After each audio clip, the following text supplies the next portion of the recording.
న్యాయ విద్యార్థి శర్మిష్ఠా పనోలి అరెస్టు వ్యవహారం దుమారం రేపుతోంది. సోషల్ మీడియాలో all eyes on Sharmishtha hashtag trend అవుతోంది. శర్మిష్ఠకు న్యాయం చేయాలని పలువురు డిమాండ్ చేస్తున్నారు. ఆపరేషన్ సింధూర్ పై కొందరి మనోభావాలను దెబ్బతీసే వ్యాఖ్యలు చేశారన్నటువంటి కారణంతో బెంగాల్ పోలీసులు అరెస్ట్ చేశారు. బెంగాల్లోని అలీపూర్ కోర్టు ఆమెకు 14 రోజుల పాటు జ్యుడిషియల్ కస్టడీ విధించింది. 4వ సంవత్సరం లా చదువుతున్న శర్మిష్ఠా పనోలికి దేశవ్యాప్తంగా మద్దతు లభిస్తోంది.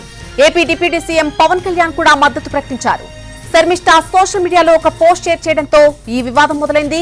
ఆపరేషన్ సింధూర్ సమయంలో సోషల్ మీడియా వేదికగా స్పందించని బాలీవుడ్ నటులను ఉద్దేశిస్తూ శర్మిష్ఠా సామాజిక మాధ్యమాల్లో ఇటీవల ఒక వీడియో పోస్ట్ చేసింది.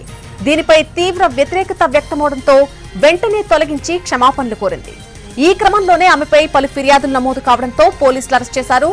ఆమెను కోర్టులో హాజరుపరచగా న్యాయస్థానం 14 రోజుల పాటు జ్యుడిషియల్ కస్టడీ విధించింది. శర్మిష్ఠా పనోలి అరెస్టు వ్యవహారం రాజకీయ రంగు పులుముకుంది. బెంగాల్ పోలీసుల చర్యపై AP deputy CM Pawan Kalyan స్పందించారు. సనాతన ధర్మాన్ని అపహాస్యం చేస్తూ మాట్లాడే టీఎంసీ ఎంపీలపై ఎందుకు చర్యలు తీసుకోలేదని ప్రశ్నించారు.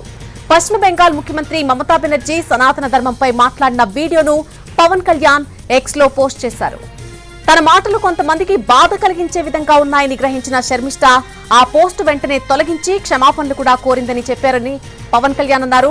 పశ్చిమ బెంగాల్ పోలీసులు అత్యంత వేగంగా స్పందించి ఆమెపై చర్యలు తీసుకోవడం సరైంది కాదన్నారు. సనాతన ధర్మాన్ని అపహాస్యం చేస్తూ కోట్లాది మంది బాధకు కారణమైన అక్కడి నాయకులు టీఎంసీ ఎంపీల సంగతేంటి? వారి వ్యాఖ్యలకు క్షమాపణలెక్కడా? వారిని ఎందుకు అరెస్టు చేయడం లేదు అని పవన్ కళ్యాణ్ ప్రశ్నించారు. లౌకికవాదం రెండు వైపులా ఉండాలన్న పవన్ కళ్యాణ్ ఇది కొందరికి కవచం, మరికొందరికి ఖడ్గం కాకూడదని అన్నారు. కోల్కతా పోలీసుల చర్య వాక్ స్వేచ్ఛకు భంగం కలిగించే విధంగా ఉంది అంటూ డచ్ పార్లమెంట్ సభ్యుడు గీట్ వైల్డర్స్ అభిప్రాయపడ్డారు. శర్మిష్ఠా పనోలిని శిక్షించవద్దని కోరారు. ఎంతో ధైర్యవంతురాలైనటువంటి శర్మిష్ఠను విడుదల చేయాలని ప్రధాని నరేంద్ర మోడీకి విజ్ఞప్తి చేశారు. ప్రస్తుతం అందరి దృష్టి శర్మిష్ఠపైనే ఉంది అంటూ ఆమె ఫోటోను సోషల్ మీడియాలో షేర్ చేశారు. రాజకీయ దుమారం రేపుతున్న శర్మిష్ఠా పనోలి అరెస్టు, బెంగాల్ పోలీసుల చర్యపై పవన్ కళ్యాణ్ ఆగ్రహం వ్యక్తం చేశారు. న్యాయ విద్యార్థిని